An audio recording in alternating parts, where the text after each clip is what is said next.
Blighty Boxing with Frank Warren and Queensbury Promotions with the 13-0 featherweight terror, Nick Ball. How are you, Nick? Good, thanks Richard. You? Yeah, all good. Right, let's go straight back to July. And for you, it was a second appearance for on a Queensbury show. Yeah. But this one was quite unusual circumstances behind closed doors, BT Studio. But you were against an unbeaten opponent. I suppose that was the first thing that probably pleased you, wasn't it? Yeah, definitely, because, sorry, that's who I need to be fighting now. Unbeaten people who are coming to win, and that's going to bring the best out of me, and I think it did as well. I watched it back and it was alright, but I've got plenty more to show, so in the upcoming fight, so yeah. Funny enough, on the Monday afterwards, I had a conversation with Frank. He felt the opponent was too tall. Were you a bit surprised when you sort of saw the vertical differences? You know, I've been fighting people like that all my life because I'm small anyway, aren't I? But he was. I think he was 5'9", weren't he? And on the night he was quite awkward, to be honest. He was good, but I just didn't let him be good. Like I had to put it on him. But he was hard to catch with the right hand, because he was that tall. And he was slipping like that, but I was kind of thinking he was like you were trying to play basketball and jump and slam dunk him, weren't yeah, you? Over the top. Yeah, I had to do a bit of everything, to be honest. He hung in there. You had him rocking a couple of times, but did you reach a point in the fight where you sort of thought, just because he's going to go along? This is going to go along? Yeah. What do you mean by that? Go to the end? Yeah.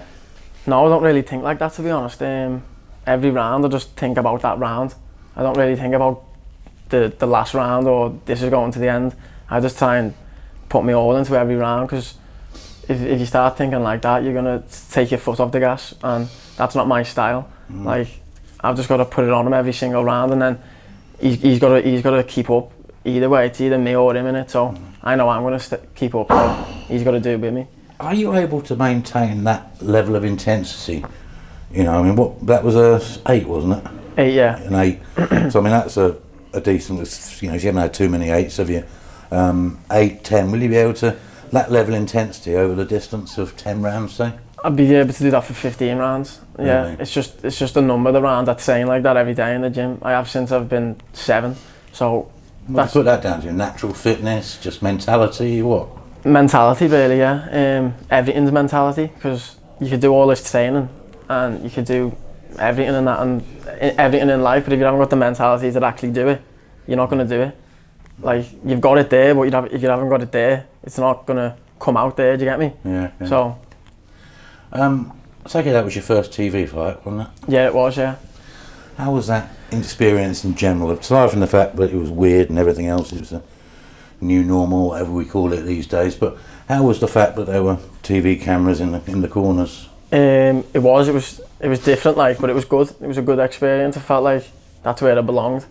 It was hot in there with all the lights and the cameras above you. I think there was about 300 cameras or something in there with lights, but that's just what it is, isn't it? You've got to deal with it. What was it like going to a fight without any sort of entourage? I mean, I bet when you have, say, Grand Central, your parents will be there, your girlfriends will be there, your family, your brothers, sisters, whatever you've got. But this time it would have just been the 3 of you boys plus Paul and one other. How was that? It must have felt like, you know... It was strange, to be honest. It was strange until I stepped in the ring. Like, everything was strange the whole week and all that, because I've never done that before. Stayed down a week, got the test, stuff like that. But as soon as you stepped in the ring, that all went out the window. You just forgot about it, and then it was like you're in a normal fight. It's a fight, so wherever it is, you've got to get the job done regardless what's around you. But normally after a fight, you'd have to go around everyone, all the people you sold tickets to, see all your family. Out there, you'd have just walked out into the Stratford night air. You got rushed out. Yeah. As soon as you got out the ring, you got rushed out. It was like a programme. Were they allowed to stay for your fight? No, they had to get rushed out in the So they were back taxi, in the hotel? Back in the hotel watching the fight, yeah. Yeah, that's weird, isn't it? Crazy, like. So how, I mean, did any of this have any sort of negative impact on you, or were you able just to totally deal with it and probably felt quite grateful? Yeah, exactly what you just said there. Just take it as a positive, because some people aren't even fighting this year, and I've got an opportunity there with Frank on telly, so how could I not take it as a positive? Yeah. What was when the lockdown hit? Not long after the show, February. I mean, we'd heard little rumblings about it then, hadn't we? Sort of, but something was in the air, but we had no idea the way it was going to go. When that struck, did you sort of think, "Oh Christ, that's us done for the year"? Yeah, I did think that, to be honest. I thought this year was a write-off. It has been like, and it so basically. But I didn't think I'd be fighting again this year. So. But when did you get an inkling? But there was something happening for you, and it was going to be something significant. I'm not too sure. I can't remember. You'd have to ask Paul. I remember because gyms weren't even allowed to open. Gyms weren't allowed to open, but then they said about athletes being open, so we were back in. We were training because, even if we haven't got a fight, we're still training anyway because we love training. That's what you've got to do. It's your job. And then Paul said to us, "They're going to be behind closed doors shows here, so we might get on one," and then we ended up getting on one. So when you got that news, I bet you were just like, yes. Yeah, made up, to be honest. I didn't really think, when I got the news, I didn't think it was really going to happen. But then when it happened, it was like proper made up. So now, not being rude in any way, but you're a quite stocky little fella. Was it hard sort of keeping some poundage off during the enforced break? Yeah, it was. Because, it was and it weren't, but I love my food anyway, so, but I love training as much as I love that, so I was just training every day, 3 times a day, in the garden, runs, chopping wood, stuff like that. Oh, you did the old Rocky thing, did you? Yeah, there's nothing else to do, there was no gyms open, was there, so you had to just adjust and do what you can. That was boring as hell. Oh, it was. No, I mean, if it came again now, I suppose you could cope with it for a few weeks as long as the sport carried on. Yeah. But the fact is, there was absolutely nothing, was there? There was nothing. It was crazy. So who were you locked up with? Was your family or your family? girlfriend? Yeah, my mum, dad, and my brother Lewis, older brother. What about the missus? Were you kept apart, were you? Yeah, no, I don't have a missus. Oh, don't you? No. What about all those girls I saw you with at Grand Central that night? What one? There was loads surrounding you. Don't know what you're on about. Oh, all right. Now then, featherweight. Are you staying at featherweight? You're not going to sort of tell me you're going to boil down to super bantamweight? So. No, I'm staying at featherweight. That last fight was at super featherweight, wasn't it? But I'll be doing featherweight, me. I feel like that's where I'll be my best at.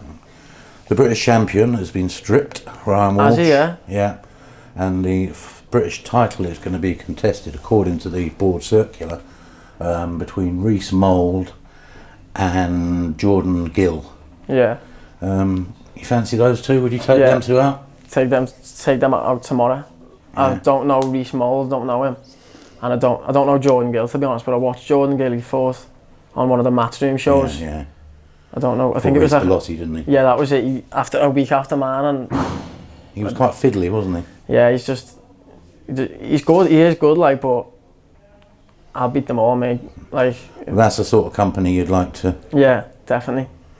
Now I'm fascinated at the moment. I know sort of sparring is sparring and all those cliches, but there must be, because of your similar weights, you and Andrew. How's that going there? The sparring? Quality, to be honest. You're not getting any better sparring. And Brad.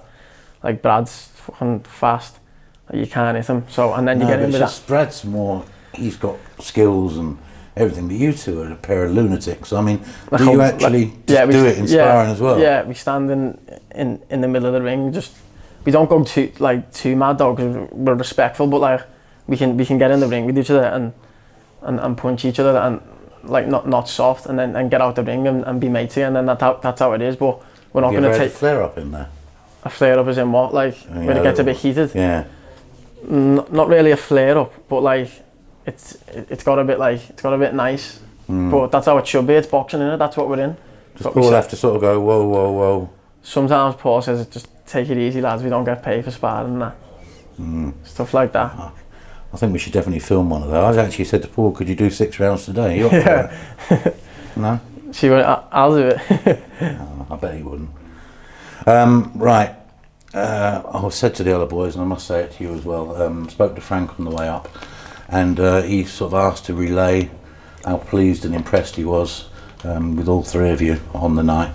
So it's only right to share that with you. Yeah. And it all bodes well for the future, because as I said to one of the other boys, you're in a position now and you're in the mix of, I think, the most incredible group of young fighters all sort of jostling for position, but they're all coming through. I know you're a bit ahead, you know, you've had more fights, but it is an incredibly talented group to be a part of. Yeah, there's loads of them, isn't there? There's loads what Frank's got, there's loads of upcoming fighters who are quality and who want that spot where everyone wants, but yeah, I feel like our gym, it's just, our gym's like, it hasn't really been seen yet, but like it's about to come on the map, do you get me?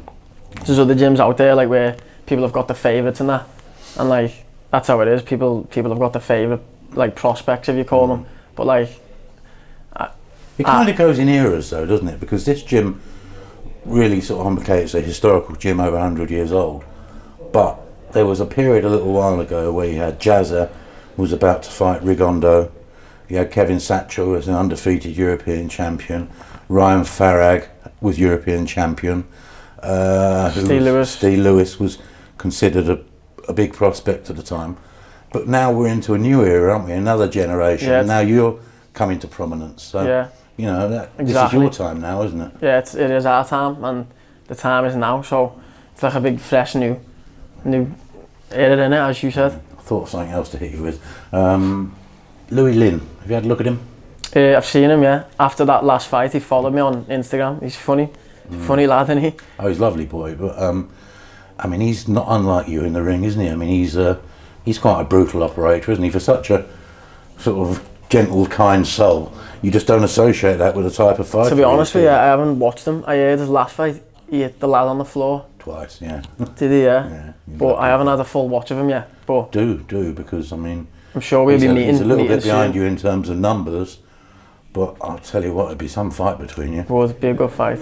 They all be a good fight in featherweight. Who Frank's got, they're all good lads, aren't they? So they're the fights that we want to be making and being in.